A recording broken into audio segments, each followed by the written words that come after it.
क्या मन भी कभी कभी अपनी मनमानी करने लगता है? चलिए इसे वश में करने की एक शक्तिशाली दिनचर्या को समझते हैं। ये एक ऐसी गहरी बात है जिसका असर हम सबके जिंदगी पर सीधा पड़ता है।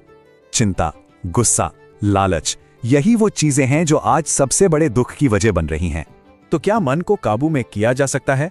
श्री हित प्रेमानंद गोविंद शरण जी महाराज कहते हैं, हाँ, इसका रास्ता 3 चीजों से होकर जाता है।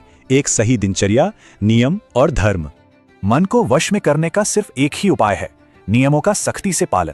देखिए, दिक्कत पूजा पाठ में नहीं बल्कि रेगुलर ना होने में है। इसी से मन को भटकने का मौका मिलता है। तो आदर्श दिनचर्या क्या है? बहुत सिंपल पर सख्त। सुबह 4 बजे उठना, रात 10 बजे सो जाना। और हाँ, इसमें एक दिन की भी ढील नहीं चलेगी, क्योंकि ये मन बहाने बनाने में बहुत चालाक है। और जैसे ही हम ढील देते हैं, मन मालिक बन जाता है और हमारी आत्मा गुलाम। इसके पीछे का सिद्धांत ये है कि सुबह का पहला हक सिर्फ और सिर्फ भगवान का है। सुबह सुबह इन साधनाओं को करने से पूरा दिन पवित्र और एकाग्र रहता है। लेकिन यहाँ एक बहुत बड़ी चेतावनी भी है। अगर कर्मों में अधर्म है तो सारी माला बेकार है।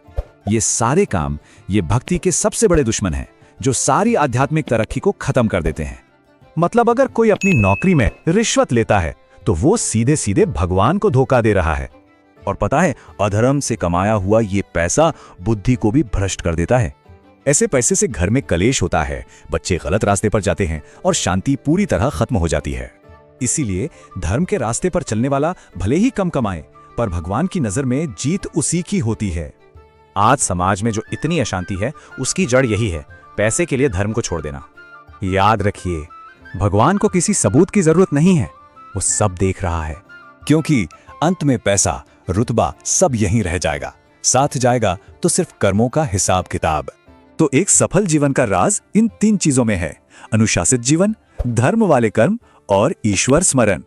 क्योंकि सच्चा सुख भोग में नहीं बल्कि नियम और धर्म से भरे जीवन में ही है।